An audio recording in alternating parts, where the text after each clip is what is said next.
سلام كبعد مدن قدومية فرحة أي نوتة مانتا إن أد نوت دايح دكتو بيرتي لو تلاقي الجزيرة ريال استيت أو بيرتا سؤال بير ديجان كان قرحين دونتا المو كعيار دونان مقالدنا بالانس جرين دونتا سوتهم مقالدو إن الجيس والبابا إن لو هذا ميل أو لو عيار آدي بحنتها المهنا إن لو تحضر لو تلاقي له entertainment المها إن لو ديارينا آدي مهم أتاي مركا إنا بيرتان يمساج كي سوق مانتا أم دايح دكتونا آدم وفرح سنة waxaa kaloo farxad labaad ah gudoomiye inaad maanta aadaha furto faceki koowaad ee Jazeera Real Estate oo dhamaaday iyo wajiga labaad oo isagana bilaaban doona oo runtii isugu jira guryo oo G+1 iyo guryo oo villooyin ah oo villooyinkaas hadda hortiina ka muuqda oo quruxda badan leh waxaana dadka Soomaaliyeedna magaalada Muqdisho waa isku cabursanay waana la iska buuxsamay waxa fiican in hawadan iyo dhulkan banaanka in loo soo baxo marka ganacsatada Soomaaliyeed waxaan rabaa inaan ugu baaqo waxaa la rabaa dadku inay degaan meelo magaalada ka fog sida Caliyaal oo kale iyo Jazeera iyo dhulka banaanka oo kale oo nacawda ah marka adduunyada u baxdo waxaad arkaysaa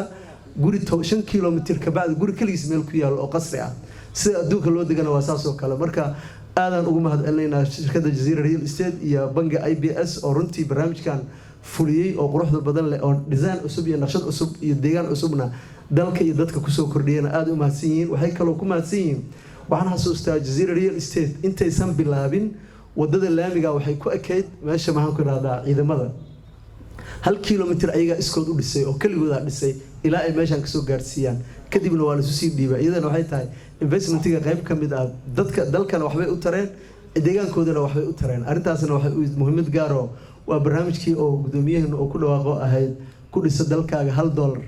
si guudna waxay uga qayb qaateen inay jidkii wax ka dhisaan si gaarana midaan barnaamijkan ayaga u gaar ah inay dhisaan quruxdan ay ku tala galeen marka waxaan leenahay Jazeera Real Estate ilaahay ha guuleeyo bangiga IBS Soomaal gelina waxaan leenahay meesha ka soo qaadeen meel ka badan Allah idin gaarsiiyo wasiirka oo maanta nagala soo qayb galay iyo gudoomiyaha gobolkana waxaan leenahay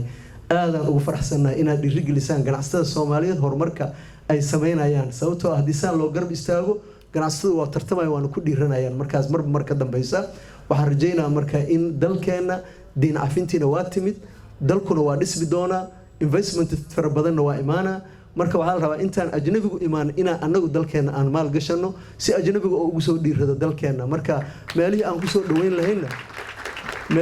dhaweyn lahayna waa meelahan hadda bilowday oo quruxda badan leh sida adduunka loo degaa aad u mahadsantiin waxaan leeyahay mudane gudoomiye iyo wasiir iyo dhamaantiinba soo dhawaada Jazeera Real Estate iyo bangiga IBS na waxaan leeyahay aad u mahadsantiin